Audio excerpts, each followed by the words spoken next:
And the Academy Award. La La Land. No, there's a mistake. Moonlight, Best Picture. We are in the middle of a renaissance. By understanding our past, we can better define our present and our future. This moment right now, the pivotal point. I waited a really long time for the moment that I had. A black man kissing a white woman on the screen in America. There was only one kind of story that would get made. Thug number 2, the slaves, Prostitute, the hustler, literate basketball players. I didn't think I could make films. That was something that people who were better than me did. And when I saw the face pop up, first thing I was just like, what? Black! When people see themselves, they engage. Everybody goes, well, let's make 7 Black Panthers, because the color that they really care the most about is green. Anybody should be able to look up on screen and empathize with these characters regardless of the race. At last. My heroes were Sidney Poitier, Denzel Washington. Spike is the ambassador of African-American filmmaking. It's a constant struggle to define who you are outside of those low expectations. Hard to talk about. My name is Simon Frederick. I'm a photographer and filmmaker. I've had the privilege of speaking to some of the greatest Black artists in cinema. We have evolved and changed cinema forever. And the Oscar goes to Lupita Nyong'o, Mahershala Ali, Jordan Peele. They and other Black creatives have forced open the doors of Hollywood. We got to tell our own stories, dude. To give themselves a cinematic voice. It is a long journey to this moment. Even in my dreams, this could not be true. There's a lot of Black people that are artists and want to work, and we ain't gonna stop. Period. These are their stories, and this is They've Gotta Have Us. Good evening and happy holidays. For the past 2 months, the Southern area has presented the Our Kind of People series, focusing on the best-selling book written by the late Lawrence Otis Grant. The book was turned into a network series, showcasing a cast full of colorful Black characters and resurfacing many of the joys and pains of the Black elite that has been often hidden from mainstream America. As the links incorporated was showcased prominently in the book, we decided to tell our own story. First was a behind-the-scenes program with one of the show's writers, followed Good by evening, a everyone. conversation It is with a stakeholders. And tonight we will close with an academic approach to the subject of racism, colorism, and influence in Black America, with those who have not only studied the subject, but lived it as well. Our moderator, joining us again, is broadcast journalist Alex Finney. We thank you for joining us on this journey and appreciate the opportunity to empower and educate you as we educate the community through the arts. All right, Alex, let's get started. Many images impacted by the conversations we have, the discussions we have, the perspectives, and of course, action. I'm so excited to be with you tonight. My name is Alex Finney, and I work down here in Miami, Florida, wherever you are tuning in from. I work down here in Miami, Florida. I'm a broadcast journalist. I'm very excited to bring you another fantastic series that I promise you is going to bring you a lot of information, and we're all going to walk away with a little something tonight. So the broadcast is organized in 3 segments. What we're going to do is we're going to jump right into it, into the first segment, segment 1, which we have here, which is transforming communities through film, purpose, and application.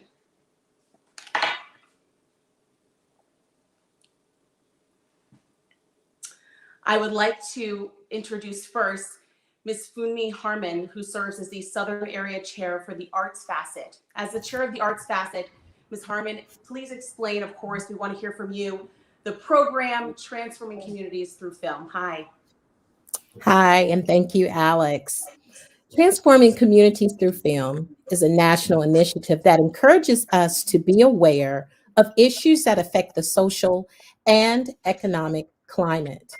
While we make connections within our sisterhood, we are charged with the task of educating, empowering, and equipping our communities with resources to foster life skills within our youth, build our communities, and celebrate our culture. Film serves as a universal language that is both informational and entertaining.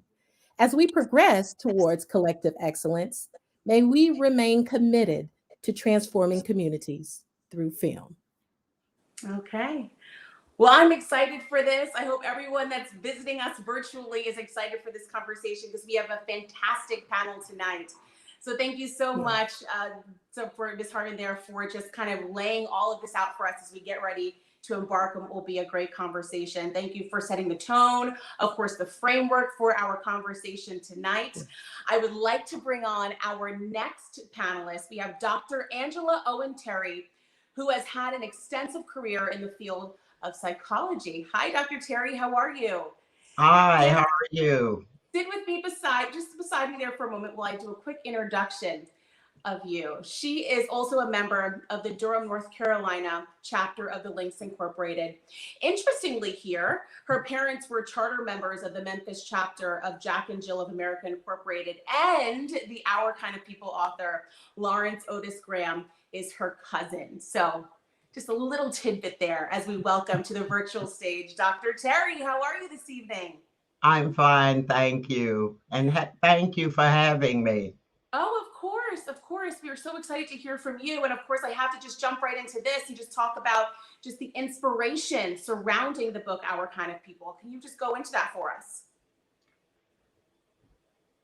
Well, the inspiration from the book, really came from our family circle, our values, our lifestyles, and in addition, something that few people know, and I will share tonight. My parents and grandparents and Larry's parents and grandparents, long-standing indignation over a previous book that had been written by a prominent Black sociologist on the Black bourgeoisie. And in that particular book, what caused so much indignation among Larry's family, my cousin, was the statement that the Black bourgeoisie was a myth and that it was built upon false premises. So in saying that, there were quite a few of our elders who were quite indignant and upset with that statement. In addition to, aside from the previous book, in addition to our elders having told us over the years, and us being Larry and myself, how offended they were by whites' perceptions of Blacks as all having the same experience and being alike. So with that being said, the inspiration for the book really came from our family circle. And I was just a small corner of that family circle. Though Larry and I talked, I know, for at least 4 or 5 years as he was writing the book. We would be on vacation, he would talk about it. We'd be at Oak Bluff, he would talk about it. He would come to Memphis and we would talk about it. He would call me at work at the University of Connecticut, where I was an associate vice president.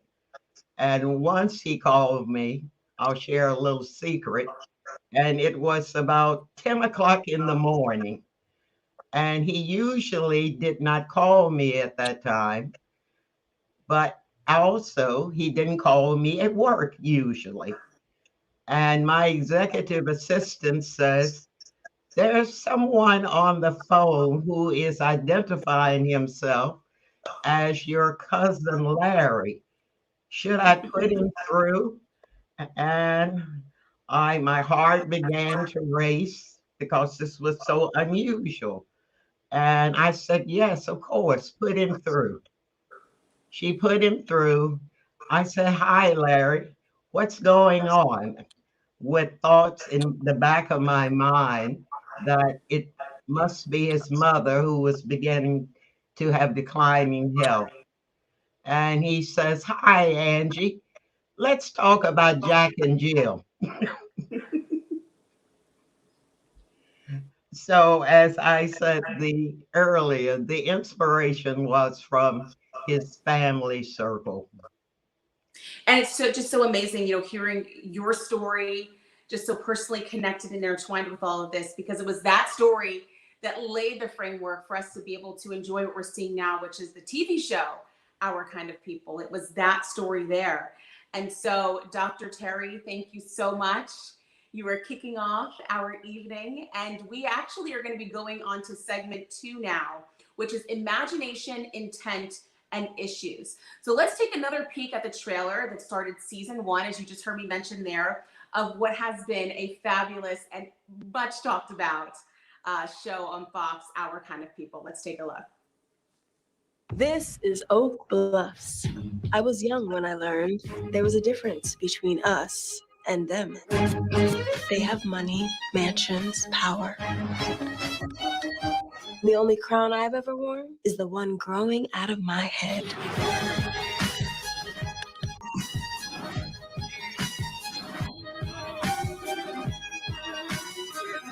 My mama worked for one of them. But I have a secret that will expose them all. Little do they know, I'm one of them. So whether they like it or not, I belong here.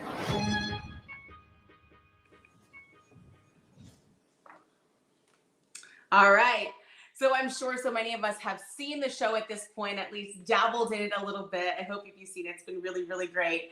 I want to welcome to the virtual stage our next panelist. We have Dr. Kaya Nyambi-Shivers, who is a media studies scholar and as a media critic. Dr. Shivers has created a prolific portfolio. She is currently a clinical assistant professor at New York University and has recently served as a visiting professor as well as artist in residence at the University of North Carolina in Wilmington. Please again, welcome to the virtual stage tonight, Dr. Shivers. Thank you so much for being here. Thank you so much for having me. I really appreciate the invitation, and I'm ready to offer what I can in this important discussion. Okay, perfect. So buckle up. It's going to be a good one. All right, so I want to talk about this with you. Film is just so near and dear to my heart. I was a film major in college, so I love everything about this, but certainly when we're talking about the Black experience, which is what we're really dissecting tonight. As we examine the film that is technically known as moving images that can occur through a documentary, cinema, or television, I think that there are just a few things that we need to go over here. We have imagination, we have intent, and we have issues, right? So when we look at just, watching a film on the whole, right, and just how we get drawn in by a story, how can we really walk away and make sure that we're walking away with a few pieces of knowledge that is just so important in terms of how we roll through our daily lives? That's a really good question. I first want to say that to those who are viewing, Hollywood is a business. And a lot of stuff that we see is based on, is this going to make money? And I used to be an entertainment journalist in Los Angeles. So I've had a lot of conversations with, directors, actors, and so on and so forth. So that's the first thing in terms of understanding what it is we see, what gets greenlit, what comes on. And so what the director or the person who wrote the script or the book that a film is based on there's always some radical differences between the whole process. But I also want to underscore, in media studies, there is a part that's a historical part. And media is such a critical part of programming, period. And film in particular is important because this is the first kind of media that comes to the United States. And a lot of people don't know that Hollywood wasn't the first film industry. The first film industry is coming out of Newark, New Jersey. But what happened is that Hollywood was the first industry subsidized by the US government and supported by the US government, so much so that there were things put in place so that Hollywood could subsist and other film industries failed or were dismantled. One of those film industries was the African American film industry in the early 1900s. That a lot of people don't know. It was thriving because at that point, Black people made up about 30 to 35% of filmmaking. And so it was thriving so much that Hollywood began to create these challenges and obstacles where filmmakers could not, Black filmmakers or studios showing Black films, it became very difficult.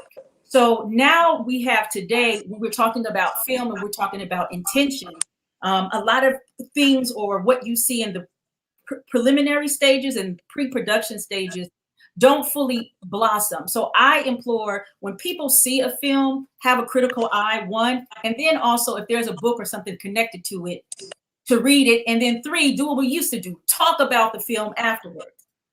Yeah. And so when we're looking at just presenting these ideas, I think you were really touching on it. How do we go about doing that? And do we go about doing that in a way that's going to stick in terms of being and remaining impactful? Well, I think like all things with all things media, I think we must be kind of vigilant in what we consume and also what we support.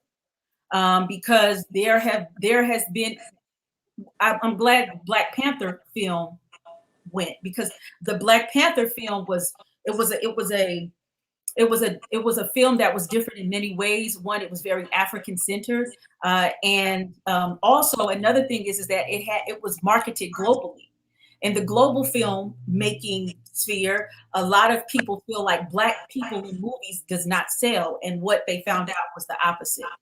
So I know for a fact there's been a plethora of people throughout Hollywood, Black folk, African American, who have attempted to create this own corner or sector in terms of having content and movies that we appreciate in this continuous flow. But there must be support, and there must be monies, and there must be also conversation from the audience. And, I have to touch on this. I'd be remiss if I didn't. For those that are interested in pursuing filmmaking as a career, it's a really tough profession, but what advice would you give those that just have the itch for it and they got to go after it? It's really a great fulfilling career as well. My advice is that get your hands dirty as soon as you can. So at NYU, there are first year students who are already working on production sets, like actual production sets. So you want to and have as much knowledge about the whole process of filmmaking, pre-production, production, and post-production. But it is so important to find a mentor, because Hollywood, like a lot of stuff that we're going to talk about this now, is not what you know, it's who you know. And you know. Yeah. So making those contacts is so important, and getting in early. It's a tough profession. It's really cutthroat, but man, those that stick with it and really find success with it, I mean, it's really powerful as well. And there's different, can I add this, Alex? There's actually different types of filmmaking. There's the silver screen, there's independent film, there's you could be a documentarian. There's so many different genres of film that you could be in. It depends on what pleases you, because a lot of filmmakers are artists. So it's like what taps into that artistry and also pays you and feeds you. Right. Perfect. Dr. Shivers, thank you so much. It's a pleasure talking with you. Pause, stay right there, don't go anywhere. But I do want to now bring to the virtual stage another fantastic panelist that we have tonight, Dr. Candace C. Robinson, who is an assistant professor in sociology at the University of North Carolina, Wilmington. Dr. Robinson has conducted extensive research on the Black middle class, Black millennials, and Black elite. Dr. Robinson, thank you for being here. Thank you for having me. Of course. So let's just go into this. What have been your findings in terms of the Black middle class? What can you tell us? So I first had the opportunity to engage with this with the population in the Black middle class while I was a student at Hampton. I took a class on the sociology of the Black elite, where we first were able to read Our Kind of People, and we paired it with Lois Benjamin, a sociologist's book on the Black elite. And from there, I was always wondering, why aren't these stories being told? We often talk about those who are the most marginalized, which is incredibly important. But what about those who have succeeded? What are their lives like? So when I started to conduct my research for my dissertation in graduate school, I really was interested in the ways that Black people and those who were privileged Black people had opportunities and were supporting others. So obviously in 2014, Black Lives Matter started to have an increasing amount of protests. And a lot of people were saying, well, what is the Black community doing? Are they supporting themselves? Are they really doing anything? And this really began my interest in studying the Black middle class and the Black elite in the way that they volunteer. So I began an ethnographic study on the National Urban League, and I found that even though we don't see it, people aren't always the loudest. Black middle class and Black elite people are doing a lot of work. They are engaging in their communities, they're mentoring, they're donating money. Even if they're not on the front lines, they're the ones ready to support those who are putting their lives and their bodies on the front lines in protests. So I've been able to find that even though we often see philanthropists and those civically engaged and those volunteering as white people, the Black middle class and the Black elite are tenfold doing the amount of work. One of my favorite quotes from a lot of my interviewees were, they have a 9-to-5 typical professional job, but they also have a 5-to-9. And when you talk more about this 5-to-9 nonprofit life that members of the Black middle class and Black elite have. So, you know, I wanted, you touched on something and it just kind of came to me as you were talking there about the front lines, right? And so do you find, you know, from your expertise that the Black middle class and upper class tend to be the ones that are doing a lot, but maybe not the ones that are out front and center in the way that we, let's say, typically see it splashed, whether it's across CNN, MSNBC, or your local stations? Is that kind of what you're saying? Yeah, I think it's really difficult to create this dichotomy of either people are in or out, because I do know a lot of people who are highly educated, have these professional jobs, are making a lot of money. I do see them going out to protest. But I also think it's important that we acknowledge the people who may not be the protest people, who may be like, I will donate money, I will support anyway. So I do see people giving in whatever way is most comfortable to them, which I think is equally as important. Perfect. And I think when we talk about the Black middle class and Black upper class, just quickly here, if you can, just kind of separating those and defining those two classes, which honestly, it seems as though it has started to blend so much as the years have gone by, right? Like the middle class is shrinking. We're seeing that. But can you kind of define both for us? Yeah, so there are often objective measures and subjective measures. Objective measures, we typically are looking at education or income, owning a house, ways of wealth. And subjective measures, we're looking at membership of organizations, the type of schools you go to, things that are often talked about in Our Kind of People. When I look at the Black middle class and leading into the Black elite, because it's often a small population, they are put together. So people who have at minimum a bachelor's degree, in my research, is considered members of the Black middle class because of the access that having a bachelor's degree gets you with your social networks, like Dr. Shiver said, who you know, and getting a bachelor's degree helps to expand who you know. So for me, it's education level. I know for others, owning a home is a very important indicator of middle class and elite class. Perfect. Dr. Robinson, thank you so much. Again, you as well. Stay right there. We're going to continue going along, though. We have indeed seen and heard, of course, a lot of discussion, and we've heard a lot about the issues of references to lifestyle, the Black elite, which we were just talking about there, but also specifically during those 9 episodes of Our Kind of People, right? Season 1.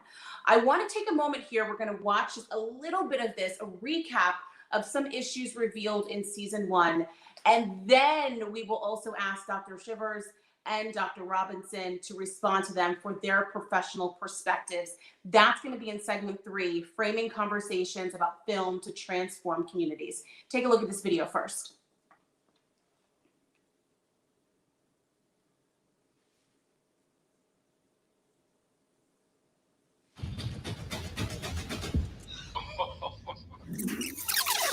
The show takes place in the elite community of Oak Bluff in Martha's Vineyard.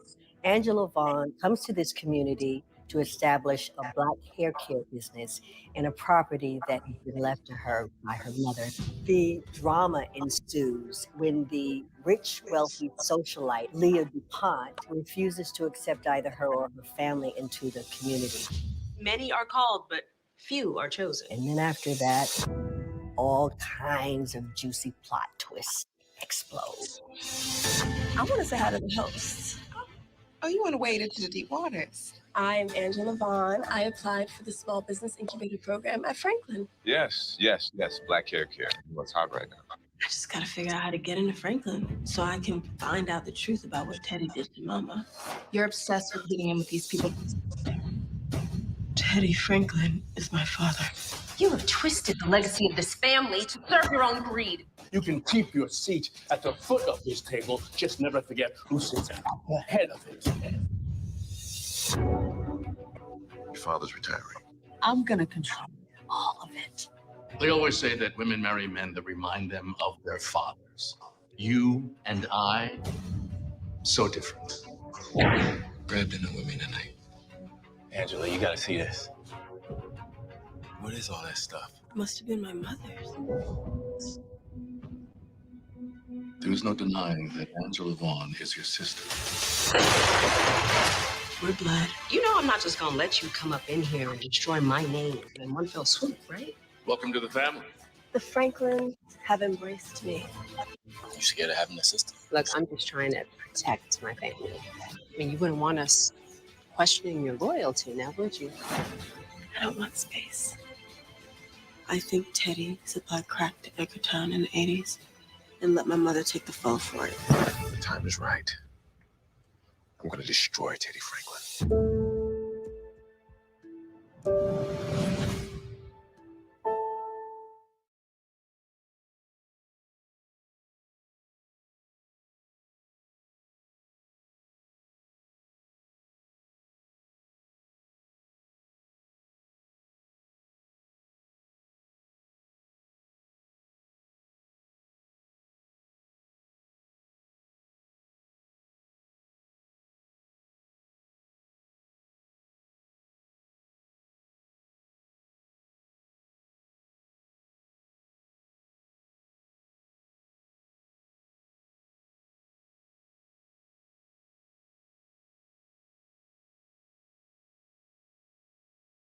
And I believe that my mic was muted that whole time. So count that as just a little bit of a rehearsal there. But I do want to go back to what I was saying while I was muted.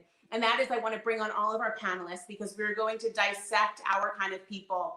And in terms of just the messaging that's presented in this show. So I would like to start off first. I'm going to go back up to the top here. Actually, I'm going to mix it up just a tiny bit. Why not? I'm going to go back to Dr. Angela Owen Terry. If I could get your response, we're doing a quick lightning round, about a minute here. Hi, Okay. Dr. Terry. So what you saw there and watching our kind of people, the presentation, what's your just response to that? We're dealing with a lot, right? Unpacking a lot in that show. Yes. Well, the thing I would like to emphasize is that what Dr. Shivers pointed out, the TV series is entertainment, and it is radically different from the book content. The book focuses in the social sciences area, so to speak, upon the upper class of Blacks. Whereas, as Larry's widow said to me recently, whereas the TV series is entertainment, and excellent entertainment at that. And entertainment that was inspired by some of the themes. Dr. Terry, I'm going to interrupt you just quickly here. I don't know if it's that you're muted or I cannot hear you clearly. I just want to make sure that you're not muted. No, I'm not muted. Okay, because I'm having a little bit of difficulty on my end with the connection. For some reason, I cannot hear you. So sorry to have to interrupt you there. But I also just want to make sure that it's not just me. Maybe it's other people or vice versa. We'll figure it out. But in the meantime, Dr. Terry, I want you to hold that thought really quickly while I try to work things out.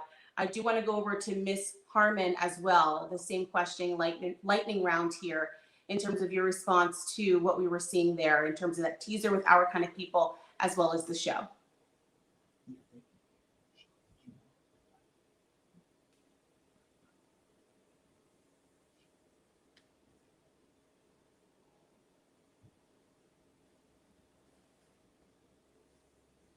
If we can bring Miss Harmon to the virtual stage. Well, we have Sean Palmer. Hi. Hi, how are you doing? Yourself? Yeah, how are you? Okay, so I hear you. Listen, this is the fabulousness of going virtual. Yes. Mr. Palmer, if you could just mute yourself really quickly. I want to go to Miss Harmon here and just kind of quickly get her perspective on Our Kind of People first. Yes, I'm sorry. Hello. Hello. Thank you for welcoming me back. So my perspective Okay, on so I think I'm having some challenges on my end, so I will not be able to hear your response. However, everyone here that is here tonight for this event will be able to hear your response. So again, your perspective. my perspective on Our Kind of People. Well, I would like to add that one of the things that really speaks out to me concerning this film, is more so about the themes that are featured within and that are closely related to the rich heritage and culture that we encompass within our community. If I were to elaborate, I would more so talk about the society piece with the character. For me, that was a bit personal. And also the interaction with the relationships that were featured within.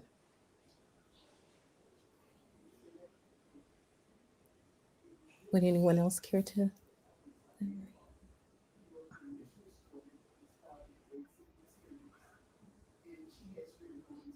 Okay. Ms. Harmon, I want to pause you there again. And unfortunately, I'm working without sound. I cannot hear any of you. So I'm going to go back to Dr. Terry, though, now. If we can continue with you, Dr. Terry. Apologies there for interrupting there, but if you can go back to what you were saying. I was attempting to convey the notion that the television program is not the same as the book. The book itself, as I said earlier, is more of a social sciences type of rendering of the upper class population. And jokingly, I will say, I am not the Angela depicted in the series. Though I think it is an excellent program. And it does cover some of the issues reflected in Larry's book: classism, colorism, exclusion, and things of that nature. Those were themes or realities in some upper class people's worlds that were in the book itself. Perfect. Dr. Terry, I was able to hear you there, so I can accurately respond to that. Thank you. I do want to bring in Dr. Shivers as well now for a quick response.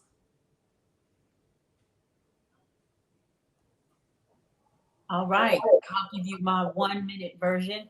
Several things. I'm a media critic, so I'm always looking at things critically. My mother is from Louisiana. And so what you know about Louisiana, there's a lot of colorism in Louisiana. So the first thing I said, well, where the light-skinned people at? Because if we're talking about the Black elite, color complexion, hair texture, and religious affiliation is all linked to this, which is what Mr. Graham talks about in the book.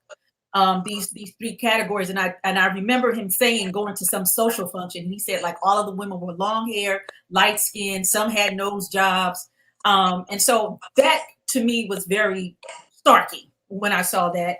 And then another thing I wanted to, this is just me, I'm talking about the visual representations of it. And another thing I thought was interesting is there wasn't a lot of kind of negotiation of how Black elite and Black wealth sustain itself in a very racist society, which is what Mr. Graham also talks about, and how this comes to be. So those two things were really kind of interesting, because what we know about being Black in America, wealth is disrupted. So, you know, there were people who might have had wealth or might have been rich or wealthy or in this category in the early 1900s, but white terrorism, all these things that have happened is that their families have had to start over. And that's also part of, I think, this story that's missing. Perfect. Okay, so Dr. Robinson, I want you to hold there for one moment, because I know, Mr. Sean Palmer, you've been waiting there so patiently on the side. I do want to bring you into the conversation here. Thank you, Alex. I appreciate the opportunity to And be just a talking as we've been continuing to do that. That's my word of the night, this conversation. But before I do that, I have a quick introduction for you, okay?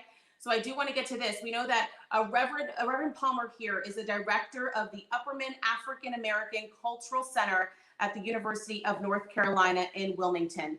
So you, Mr. Palmer here, we're kind of coming in a little bit late there. My apologies on what we are talking about here. Looking at this show, looking at how it's been presented, we do want to bring you out on the conversation and getting your perspective on this. And then Dr. Robinson, I do want to come to you as well. So I totally agree with Dr. Shivers. Serving as a pastor of the oldest Black Presbyterian church, working in cultural center work for approximately 10 years, having also spent time at HBCUs, having a child in Jack and Jill, and both being a fraternity man and my wife is a sorority woman. These circles are near and dear to us. We see these circles all the time.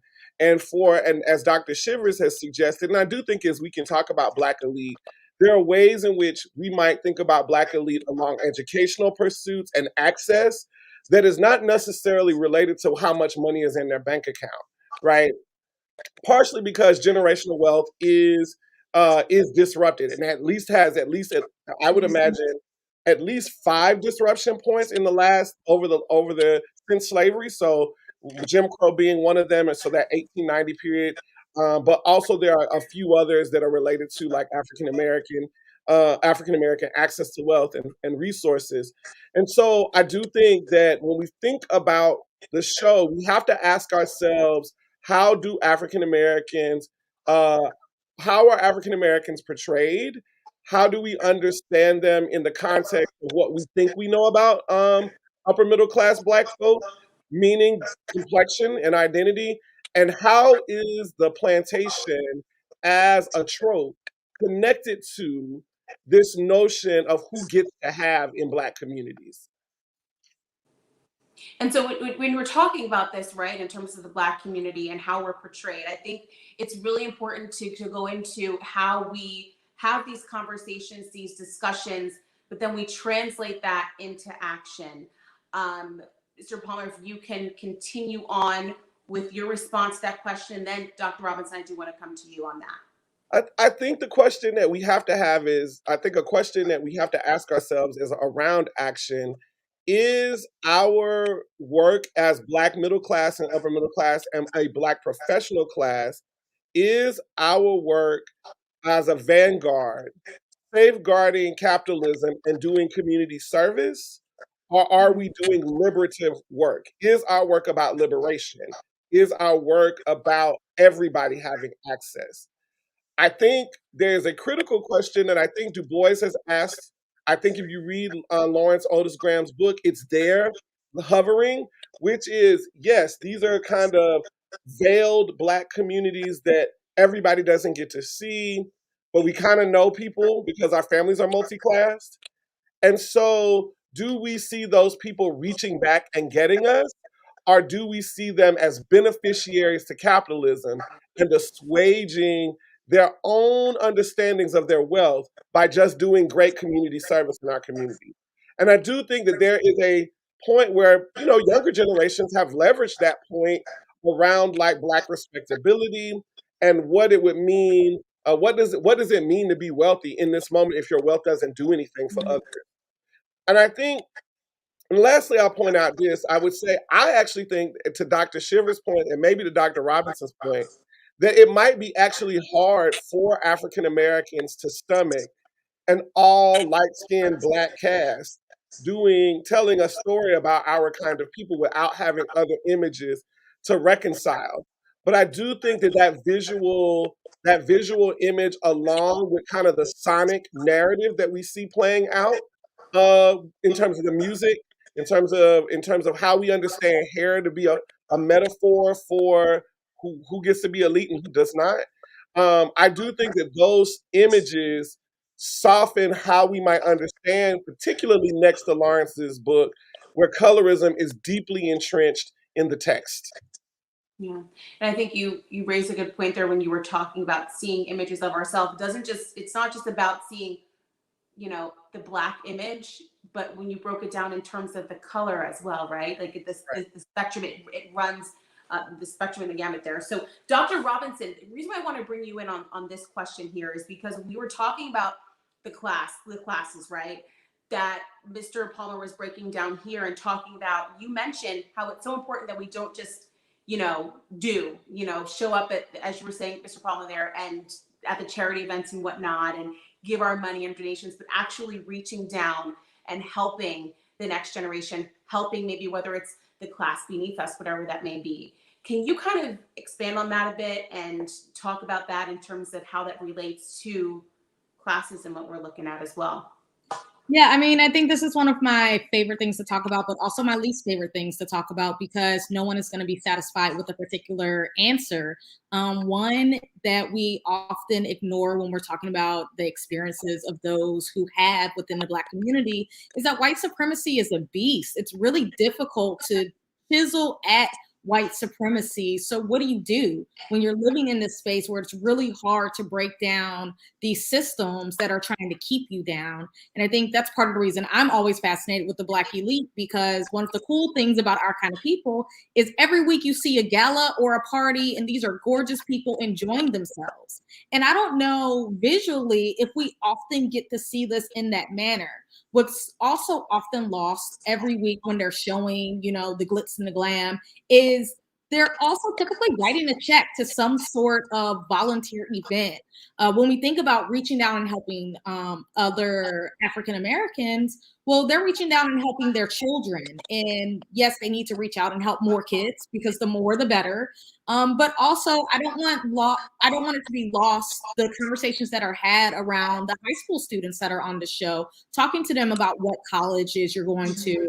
A little bit of a spoiler alert, but one of the young women being set down when she is a little too highfalutin and acting as though she is better than everyone else. And I think it's important in the show, and as we talk amongst ourselves, that there is a certain level of people checking one another and letting them know, that is actually not the way. And then sometimes on the show, it's Angela Vaughn being like, I don't like this. But in other times, there is members of the Black elite checking one another about how they're acting and what they're really there to do. And it's a really important conversation that also should be pushed forward when we're talking about this show.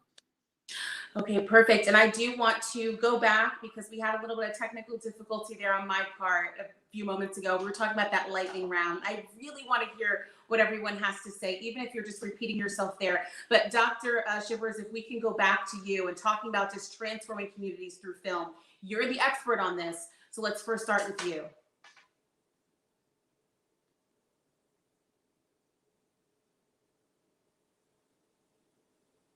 I apologize. Now you hear me. All right. I'll expand on what it is I said. So that the clip that you show visually, I'm always thinking about like, what is is the representation on film accurate with what the representation looks like in real life, right? And so I think part of kind of what we're seeing one of the things I like with Our Kind of People, the show, is I think I'm going to take from what Dr. Robinson said, the struggle between the old guard and the new guard, and like what that looks like. Because one of the things, the main concern about wealth is that how it survives and how it passes down. And so there's this huge kind of like, negotiation that's going on. And so what we see in our kind of people, and immediately what I thought was really interesting is these presentations of hair and color and skin that you normally don't see represented in what Black elite does. On one hand, it is good because it shows a broader representation, because certainly everybody in the Black elite is not fair skinned, but also we must still deal with the idea that one's proximity to whiteness in terms of skin complexion has been the main narrative to have access to circles, money, and opportunity. Perfect. And so I'm going to recap the list that I had said quickly before, about 10 minutes ago, in terms of the topics here for this lightning round. Just going to repeat myself again. Generational wealth, legacy, the upper class life, Parkinson's disease, Black entrepreneurs, strong Black women, secrets, and society, women, and activism. I'm going to hand it over to you, Mr. Palmer, now. Quick lightning round. So you want me to start with the first one and then just move around? Say it again. Say the first one again. You do whatever strikes your fancy. We can start with generational wealth. Why not? So generational wealth, I think, is an important concept in our kind of people, but it is also an important concept in African American culture that we've been asking for about the last 20 years. Like, how do we pass down things? And like, if you think about Tanisha Ford's book, Dressed in Dreams, she talks about wealth being passed down through our clothing.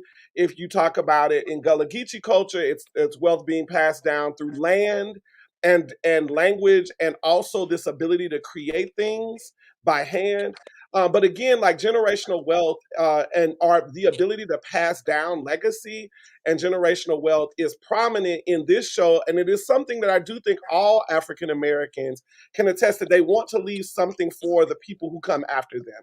And I do think that's like larger than us. It's probably kind of an unconscious way of thinking about African American history and heritage and what we bring from the coastal shores of West Africa. But I think that generational wealth is something that I love about the show. I'm gonna turn it over to the next candidate, next colleague. Perfect. Yes, I know. It's a super lightning. That's what makes it fun. Dr. Robinson, I'm going to come over to you, and I want to recap the list again. Generational wealth, legacy, the upper class life, Parkinson's disease, Black entrepreneurs, strong Black women, secrets, and society, women, and activism, all very much a part of what we're talking about, the Black elite, right? So I'm going to leave it to you, however you would like to tackle those topics, whichever one is most important to you for this lightning round. Go ahead.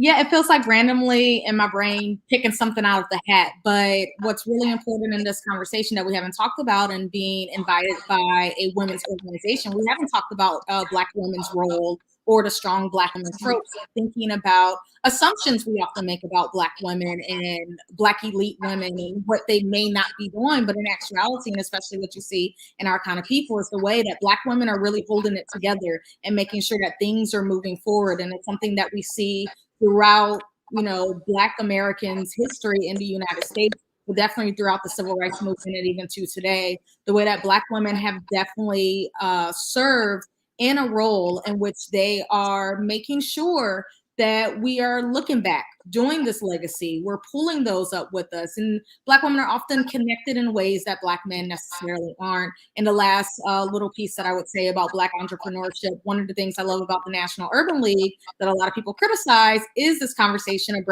around economic empowerment. What does that look like in this white capitalistic society? And again, as a sociologist, I never have any answers for y'all. I just have more questions. But I think it's really important to think about what does economic empowerment look like, and is entrepreneurship one of the ways, and how is Black hair and Black hair care has a long-standing history of being one of the many ways that Black people have conducted their entrepreneurship. Perfect. Ms. Harmon, I want to bring you back on the screen.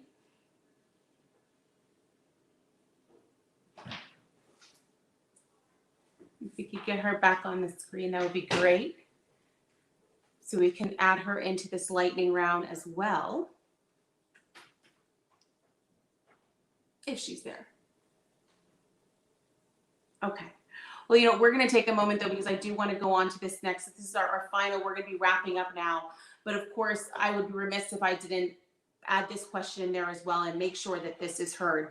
What would you suggest to chapters in the southern area of the Links Incorporated to encourage more voices for conversations, discussions, and action regarding our stories and our issues that are being told through film? Dr. Shivers, I'm going to hand this one off to you.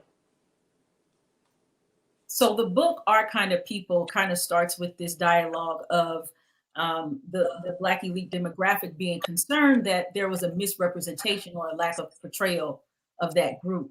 And so I want to underscore that, because this is exactly where that same group is, along with just Black people in general. We're very heterogeneous, right? And to be of the Black elite is a very complicated thing, because one of the things, and I know Dr. Robinson talks about this in her work, is that often Black families have multiple classes in their families. And so those who have more access and wealth sometimes are helping those who do not. And that's a balancing act, but it also causes a lot of clash in families.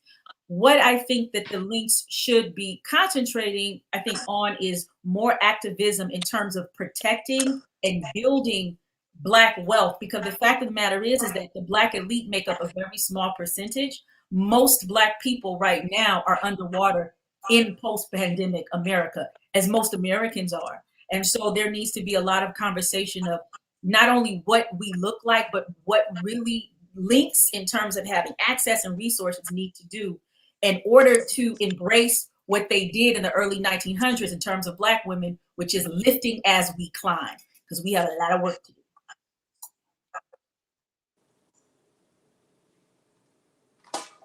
Okay, Dr. Shivers, I think you broke up there just toward the end, but I mean, super impactful in terms of your words there. I do just have just a few more moments. I know we wanted to see if we could go to questions, or I don't know if we have any questions from our virtual audience tonight. And can I also say this, Ms. Finney? I think another thing in terms of like being film and media focused is what we're going to see, and I think what we're seeing now is more of an international collaboration between African American filmmakers and like Nigerian filmmakers with Nollywood. And so what Nollywood has done successfully is that they've built a sustainable ecosystem of production. It might not be what we like, but nonetheless, what we're seeing are these cross collaborations that are going on. What we need to do is ensure that we are still in the films in the future. Mm-hmm. Do you mind if I add Alex and Dr. Shivers? One of the things that I would like we have to a few moments, so yeah. Okay. One of the things that I would add to Dr. Shivers' thoughts around what the Links can do, and really many of our social organizations can do, is to help students and young people think beyond their own pre-professional kind of charting a course towards engineering, medical school, law. We see a lot of students in the collegiate environment who really want to follow their hearts into filmmaking, into scripts, into art, and there is not enough sustained engagement.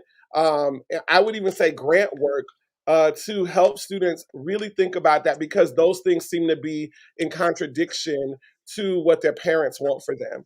And so I would say, in a moment where we don't have strong arts education across middle schools, high schools, and elementary schools, one of the things that we can do as a collective community of middle and upper middle class who grew up in spaces where we got to learn to appreciate the opera and ballet is that we have to expect, or we have to create space for students to study and to develop their craft around their artistic endeavors. And I would say that the arts saved me, even though I'm an African American studies scholar and a religious scholar. But the arts is what I love, and so I would say, colleagues, get your funds together and start programs that would help keep students in school, but also help develop their artistic oeuvre, so to speak. Yeah, perfect. I do want to. We are tight on time. I know this conversation really is just breaking the surface in terms of where we could go with this. And I do want to, though, thank you so much, Dr. Robinson, Dr. Shivers, as well as Reverend Palmer there. Thank you so very much. I do want to now bring to the virtual stage, we have Ms. Joanne Fletcher for some closing remarks tonight.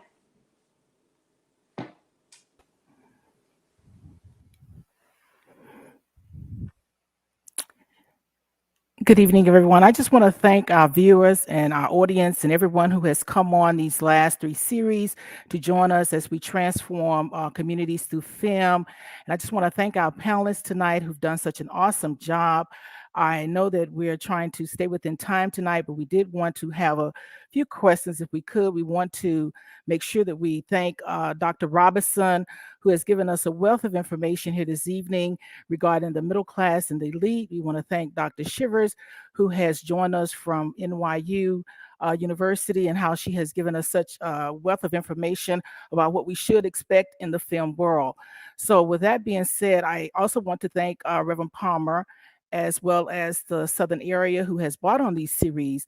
And my closing here tonight is to share with you that we want you to continue to engage in these type of series and to make sure that you are following and supporting the films in the Black community and understanding how film transform our Black communities. So if we could bring forth the toolkit, this is a toolkit that we have put together on behalf of the arts facet with the Southern area, and so it can be found on our website. We want chapters to visit the toolkit and to continue doing activities such as this. There are different types of activities that you can do to continue these conversations, such as having book clubs. You can do conversations, as we've done here. We had series the last 4 months. There are a number of things. The next slide will show you a number of things that you can do to continue transforming films in the Black community. We have one final slide that will share that with you. Yes, as I shared, you can do group me chats, you can have coffee and conversation, watch parties, movie night, friendship circles, painting with a twist. There are so many things that you can do to continue these types of conversations. And so I do want us to bring our panelists back on for, we have 5 minutes left, so they can do closing remarks. So I do want to bring Dr. Shivers back first, and then Dr. Robinson, and then Reverend Plummer to close us out. Thank you. Dr. Shivers. My final comments is I must emphasize that media, film, moving pictures, visuals have been an important part in our consciousness. That is why after MLK died, there was a report that was done, it was submitted, called the Kerner Commission, that realized how important media and visual images are. We must be vigilant about claiming our images and carving out a sector in production that represents us accurately, that represents us consistently, and compensates those who are in these industries. At the same time, we must be also vigilant about bringing carving out or maintaining the intellectual space so we could develop more and more films. We are a heterogeneous people. We are a diverse people, regardless of what class bracket we are in. I look forward to building with everybody. Keep your focus, and thank you so much for having me. Thank you all so much for listening tonight. I just want to make sure that you remember to reflect on yourself and where you stand within your social identities. Consider and make sure you're doing volunteer work with the communities you are serving, not just about them or at them the same way. We don't want people to come in and tell us what to do within our community. Make sure you're recognizing the differences that there may be with class or education or income or backgrounds, and really leaning on the fact that Black Americans and Black people throughout the world are a very diverse people, and lean into that diversity and have those tough questions about, am I doing this to help, or am I doing this, just for the sake of it? So look at yourselves, and I hope many of you will reach out and continue to have the conversation with me too.